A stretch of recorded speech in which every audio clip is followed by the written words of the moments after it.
Hi everyone, welcome back to my channel. Today I'm really excited to show you this cool way to make a travel-sized watercolor palette. I've got a few actual travel watercolor palettes here. This is my favorite. You've probably seen it on my Instagram or on some of my online classes. This is my Lucas brand watercolor palette. However, if you don't have a travel palette or you can't find one like this or can't afford one right now, there's another great way you can make one really easily with a package of gum and a little mint or cough candy tin. So I'm going to show you how to do that today. And if you have any questions or comments, please leave them down below. I would love to hear from you.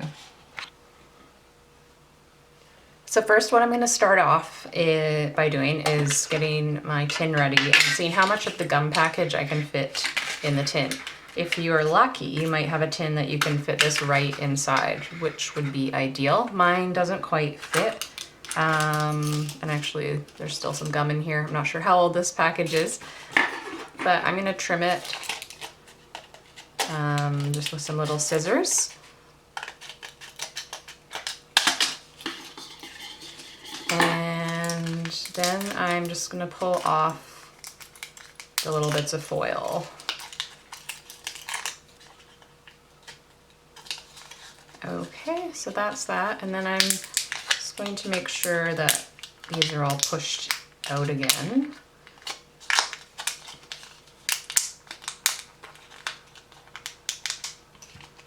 Okay, so I've got 8 little containers that they don't quite fit still.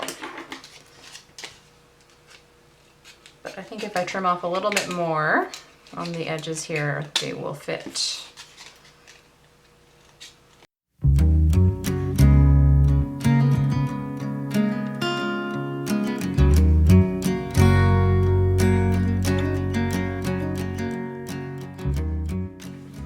So I just have some carpenter's glue I'm going to use to glue these down. It does dry fairly transparent, but you won't see much of the glue anyway because the paint will be on top. So I'm just lightly placing them in where I want them to be.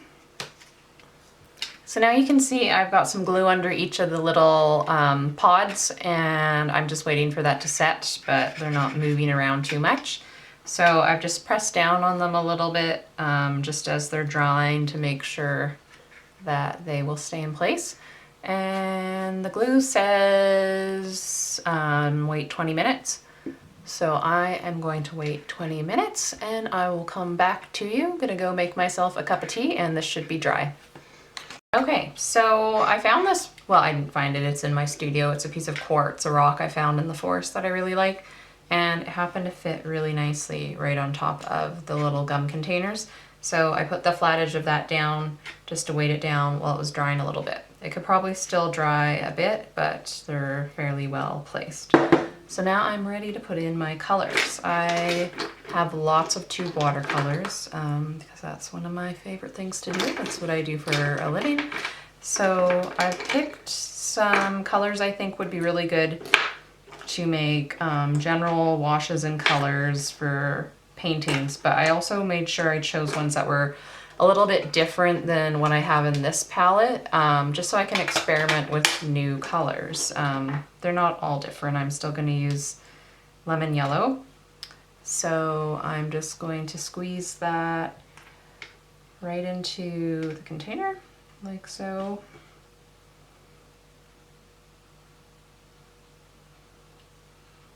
Trying to do it as neat, as tidy as possible.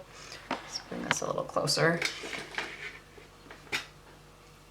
And instead of a new gamboge, which is the warm yellow I usually use, I'm going to use quinacridone gold, which is a little bit darker and more gold. I found this tube in particular has been separating a lot when I squeeze it out, which is why you can see the kind of the binder in there. But anyway, that will dry. You can use the colors nice and wet and fresh like this too. But what I love about watercolors, you can let these harden like these pans. They'll just harden and end up like this, and then you can reconstitute them with water. So once you put them in, you can use them until they're finished. Just gonna tidy up that little edge a bit. Okay, so next I've done my yellows. I am going to do, I think, the pink here. This is, instead of a quinacridone rose, this is quinacridone magenta in Winsor and Newton. So I'm just going to squeeze that in. You don't have to fill these containers completely if you don't want. It takes a fair amount of this little tube, but I don't use this color very often, and I have a lot of paint, so I'm going to go ahead and fill it up. And next, let's see, that was quinacridone magenta. I am going to use some permanent alizarin crimson.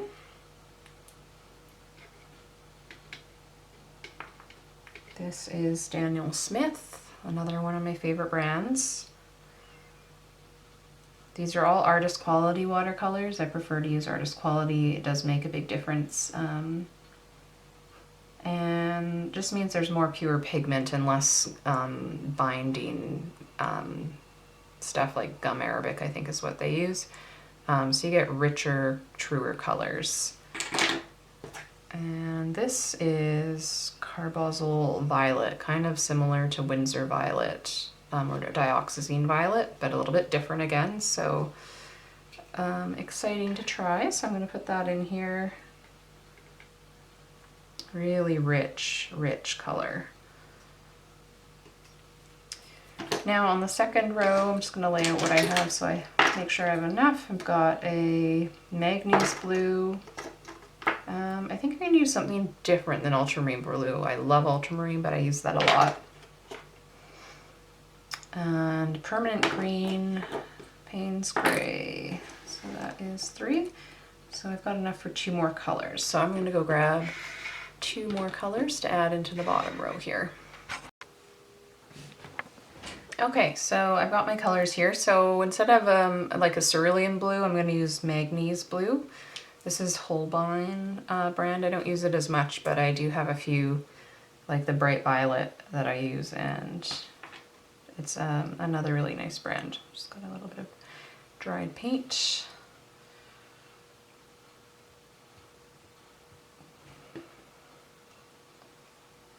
Okay, and then this one I used to use a while ago. I stopped using it, Prussian blue. I think it's a really nice blue too. I just kind of was using ultramarine a lot more.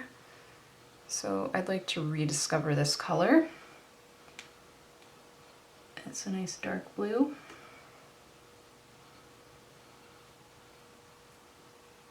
And if you wonder about so much blue, I've got more blue than green, and I usually paint plants and animals, which might not make sense, but I use a lot of blue mixed into these already pre-made greens, or I do my own greens with the blue and yellow, or I even mix in blues with like my browns and grays. It makes more interesting colors, I think. So when I'm painting a plant or even fur, I use a lot of blue. So that is permanent green. This is just a smaller tube. I have a burnt sienna. I use a lot of burnt sienna. It's kind of like a natural reddish brown. I use this all the time painting birds and animals and feathers. So I'm just going to probably use the rest of this tube in here.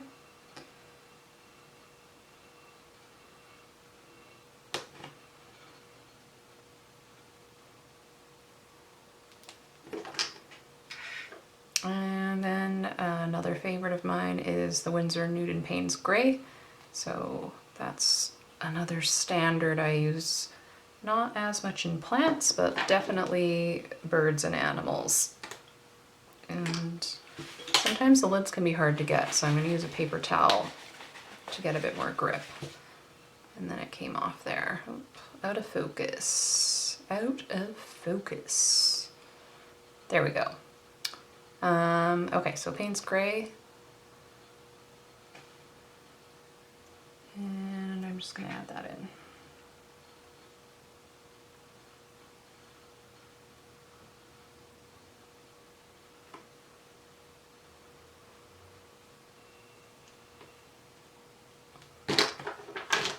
All right, so all of a sudden we have this super cute little travel palette, and I didn't buy any new paints. I just used what I already had. And you can actually mix colors on this metal part here. So I'll show you a few swatches. So here's our palette, the little Fisherman's Friends tin, and open it up and we have all these beautiful colors, and it's all stuck put now with the glue. These colors are still wet, so if you stick your brush in, you're gonna get a lot of color compared to when they dry out. So I'm going to do the same thing I did in my last video, which I made this swatch diagram for the Lucas travel palette that I have here. So you can see the difference in size. This one's actually smaller, so it might be like a good one to stick in your purse with a little tiny brush. This one's also a lot lighter, so if you are a backpacker or camper like me, that could make a big difference too. So what I'm going to do again is trace the shape of this tin in the back of my sketchbook. Does not have to be perfect. And then I'm going to open up my palette, see how many across I have. So I've got 5 across, 10 total. I think I'll do something different for this one. I'm just going to do little circles. Seems like it would be fun to do that.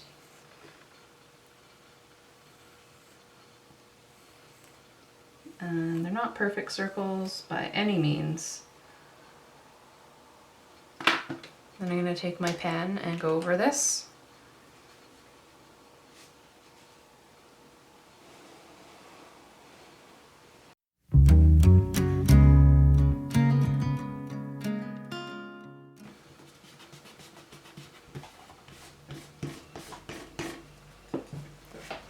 And once again, I'm just going to use my regular round brush for this. And I'm going to go lighter with the color since it's fresh and wet. So this is the regular old lemon yellow.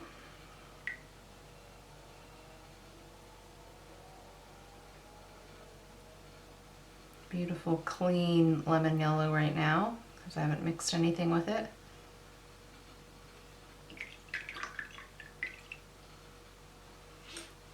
I'm gonna bring this a little closer. Next is the quinacridone gold. And I'm actually, because this is so thick, I'm just going to dab a little on my tin's lid and then dilute it. And there's a cat hair. Surprise, surprise. So this is a thin wash of the quinacridone gold, but you can make it thicker and it goes a lot darker, but it's a beautiful color. Next is the quinacridone magenta. And again, I'm gonna put it here. Get a more dilute color. Beautiful color as well. And actually it's this kind of neat that I'm doing it on the same page, so I can look at the colors I have in each travel palette now and compare them.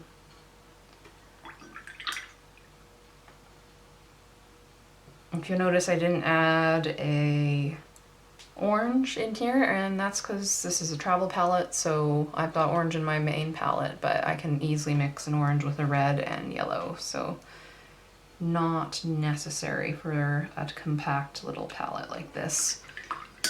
Here is the alizarin crimson. It's another really strong but beautiful color. And this is the Daniel Smith alizarin crimson. And I don't think I'll be able to tell completely until it dries, but it does look a little bit different than the other brand that I had up there. And this is the Carbazole Violet. Whoa, and that's really strong. I just had like a tiniest little dollop. A little goes a long way with that one. But look at how beautiful that color is. Wow, gorgeous.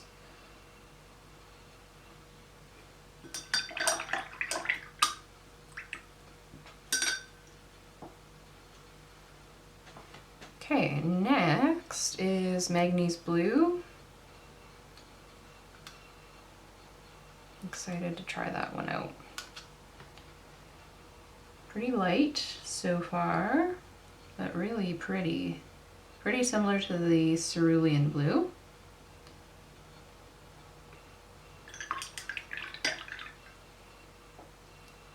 And this is the old favorite, Prussian Blue. Very, very dark. So dilute that a little bit. Beautiful color. To me, it's kind of like a mix between the ultramarine and phthalo blue.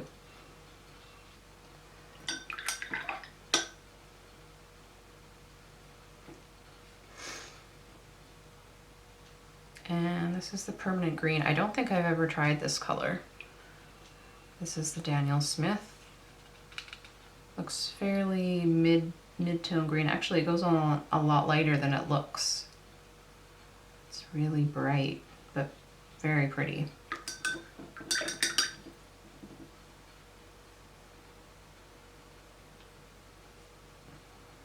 And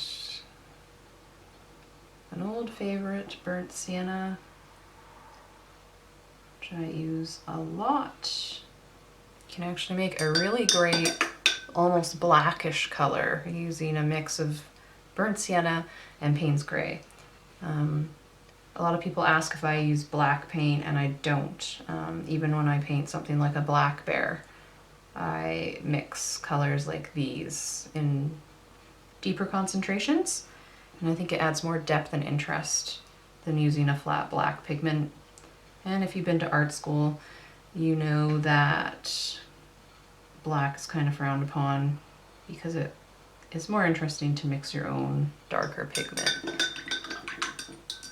All right, so that's pretty cool. My little travel palette here, working really well so far.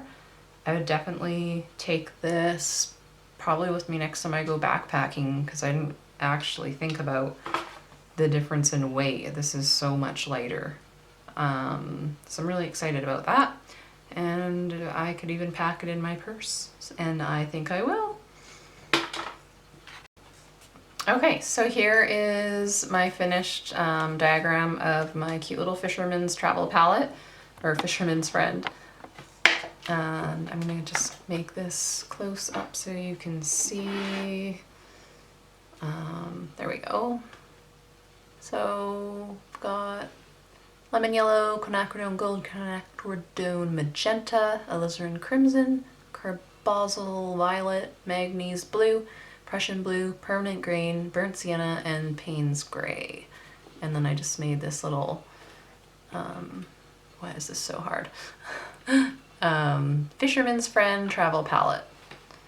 So I encourage you to experiment with all your colors and try the same. And then if you did see my last video, I did kind of the same thing with my Lucas travel palette, and those are the colors there. If you want to learn more about these colors, go back to the other video. And that's all I have for you today. Thanks so much for watching. And if you have not already heard, I'm now doing online classes on Skillshare.com. Super excited about that. I've got one on formal botanical painting right now. I've got one on creating a nature sketchbook. And I'll be doing many more. I really enjoy doing the classes, and I post a new class every month right now. So head over to my website, lauraashtonartist.com. There's links to all the classes, and you can also check out down below. I'll link it there. There's a referral link that if you sign up through the link, you will get 2 months free on Skillshare, and you get access to all of my classes plus all of the other teachers and art classes on Skillshare. So it's a pretty awesome deal. Anyway, thanks guys. If you like this video, give it a thumbs up, and I will see you very soon.